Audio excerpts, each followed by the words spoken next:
Hey guys, welcome back. Sorry for the delays on any videos.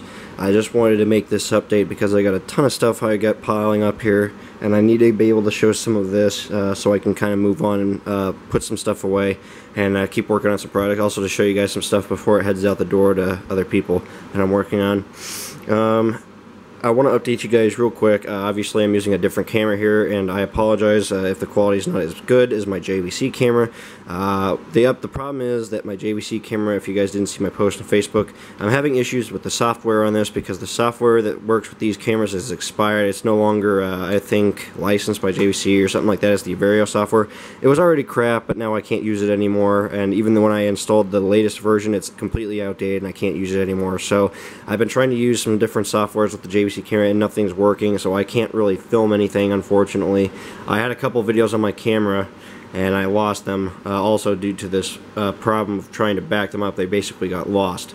So with that being said, I'm gonna stop recording with my JVC camera, and in the moment I'm trying to get a nice Sony camcorder and a better editing software. That way I can make these videos in a much better quality, and I can, you know, get the ball rolling again, because we got a lot trying to cover here. I'm going to be returning back to the locomotive detailing and weathering. I know a lot of people have asked me questions about that, and just real quick I'll cover that.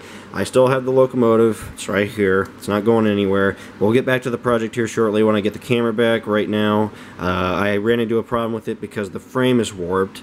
I didn't realize that when I started working. It wasn't until I took the shell off to do the DCC installation that I saw that the shell was that the frame was warped and that the shell won't go back on it now. So I got to get a new SD60 frame for this thing before I can fix it, and then until then this project is sidelined. But I will return to it. I promise you guys that. So that being said, hopefully that gets all that stuff out of the way. Let's focus on some projects. I know that's what you guys really want to see here. Okay, so I've been working on a lot more modern cars again, as usual. This first batch of cars is a set of GATX LPGs. We got a GATX 2031-82, 2031-91, and 2031-98. These are some more modern cars, and you can see they're all faded down with that gray fade, which I did with my airbrush. And then it's all in different levels on all of these cars, and they're all pretty heavily weathered at this point. These GATX Canada cars are pretty aged at this point. These are all Athearn RTR, rare RTR cars, and I got 4 of these. Fortunately, a guy posted 4 of these on eBay for 20 a piece, which is amazing because, considering that these are pretty rare. So I got these for pretty good deals. But just the trucks, and everything, the couplers, the fade, I got the kick-up spray on them. Put the safety stripes on all of them, and then you got the heavy rust streaking. I did the patchwork for the LPG stencils, the new LPG stencils, and everything else. I know it's not coming up too well, but you can kind of see it there. And then all the rusting on the roof. Ignore all those little specks you're seeing. That's dust. These things have been sitting out for a while. I apologize. Something I've been working on these cars, if you guys can see, the kick-up. I can't get in too close here, but you guys can see that black splatter, that glossy black splatter. I've been incorporating some oil stains into my kick-up and some other effects to get those grease spots, and I've been using enamel oil stains and splattering it on just like I do everything else to get that effect, and it looks pretty good. You can see. I'll try to post some pictures on Facebook in a little bit more detail of that kick-up effect. I think I already have, but just in case. It's a cool effect that I've been adding to these since it stands out pretty well. Here's the side of this one. This one's got some of the graffiti, prototype graffiti. I did add the safety striping and then the updated stenciling, like the warning labels and stuff like that, to get these up to date. This one has some patching on it, and it's a little bit more heavily got the real heavy kick up on the underbody. You can see it's just splattered all over the place. You got the patch outs for the old LPG stenciling there, and then the trucks are nicely weathered. I used a burnt umber color on the wheels compared to an earth brown too, to get a darker kind of a rust tone from these cars out in Canada. They rust a little bit differently, it seems like. I'm not sure why. But anyways, that's the patched version in this one on both sides. And then this one is updated as well. It has the double set of safety striping, the old striping and the new. It has some updated stenciling, labeling, but pretty much the same kind of weathering. It's pretty heavy, you guys can see. So these will work good for modern era. Some more nice looking LPG cars. I'll go ahead and set these aside. I got two more that I'll go ahead and show you guys here. I'm doing this live, so excuse me, I'm trying to make room. The other one is very lightly faded compared to all the others. 2951, much lighter, a little bit lighter on the rust streaking. The stenciling's pretty minimal, but the kick-up still turned out pretty good. You guys can see all that on the wheels, and then on this side. So pretty simple. So that's all four of those. Nice cars. Okay. And moving on, I got some tank car builds. I know you guys will really like these because I've been working on these a lot lately. Plano re-released the Trinity walkway kits and the GATX walkway kits for the, the Athearn cars, and I was able to pick up some more, stock up on those, so I got a bunch of these cars I'll be doing later. But the first one I have produced with the new kits, the new updated kits, is a GATX fresh repaint from the 90s. This is GATX 9861, smaller numbered. This car has the walkway installed, the Plano walkway kit installed, the walkways and everything else installed. It's nice and sturdy. You guys can see it's not going anywhere. The new hatch, the new walkway on that side, and then it's custom painted, and it's a fresh glossy repaint, so you can tell I used a high gloss finish on this.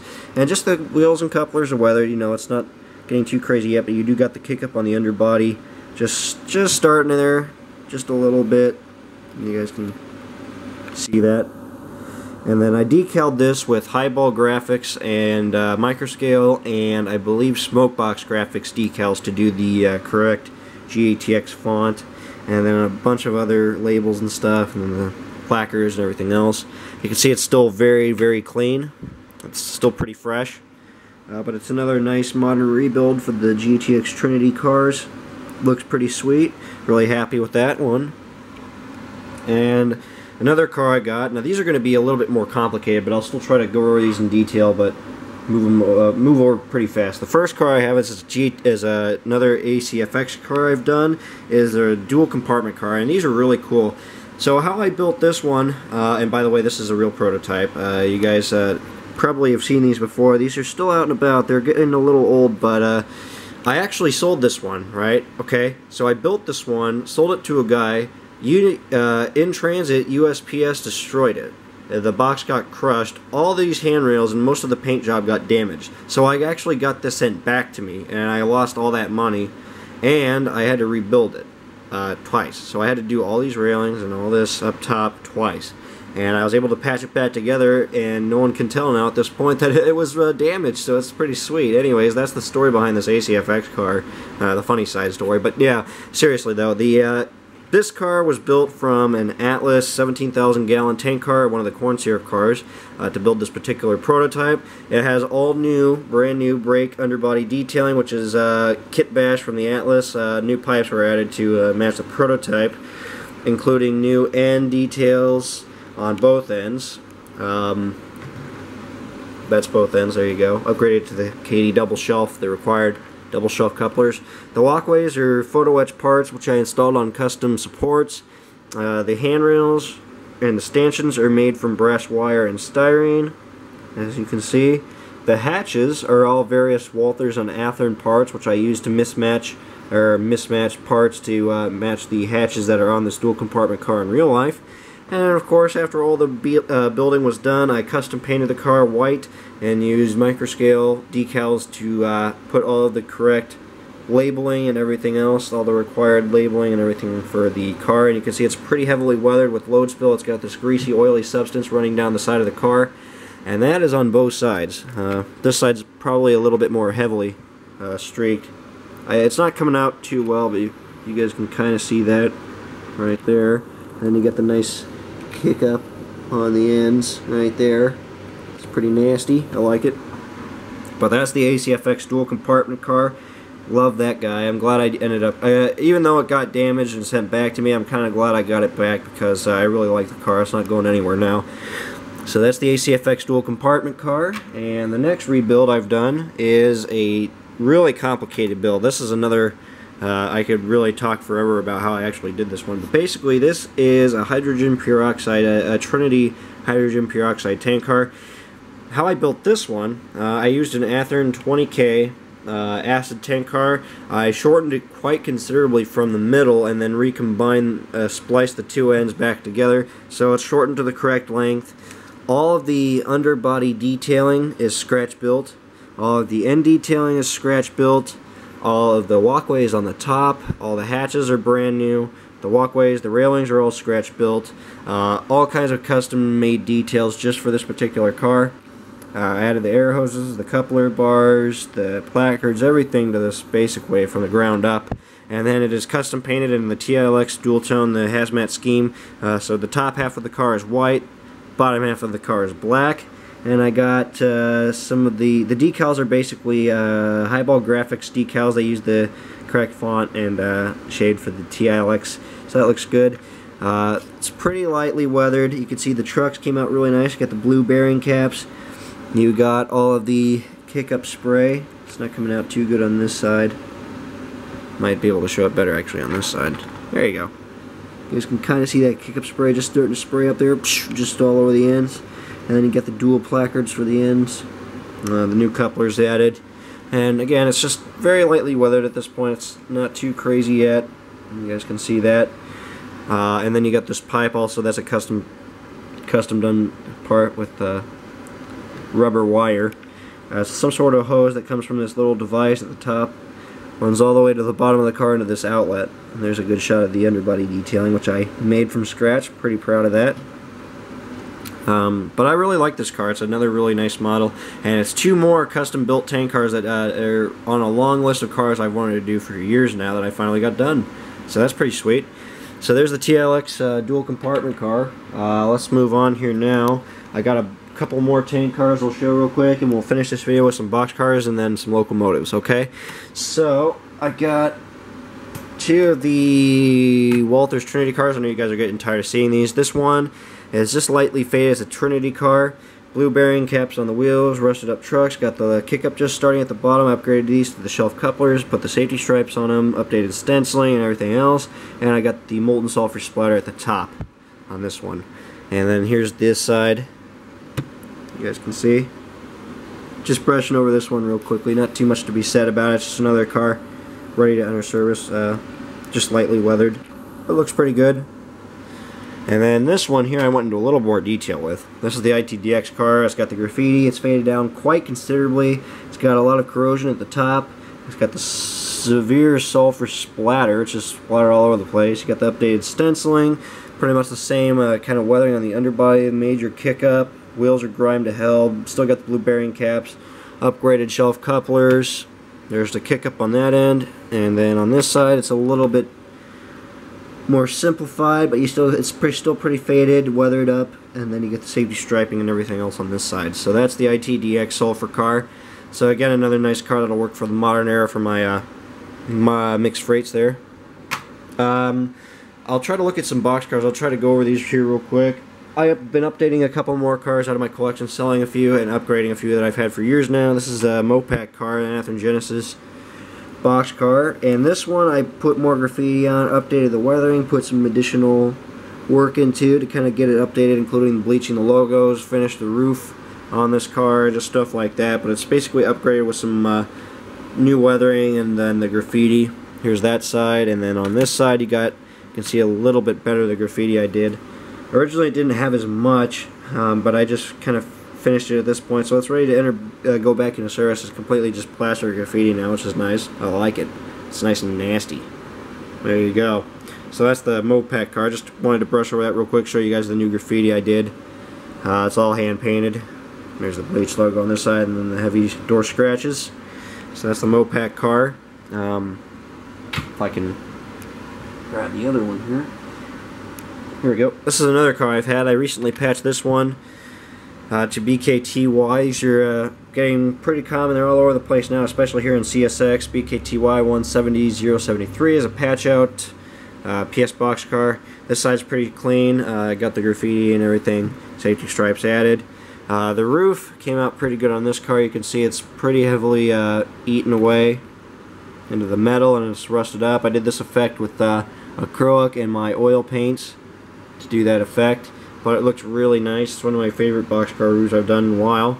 This side is a little bit heavier on the graffiti.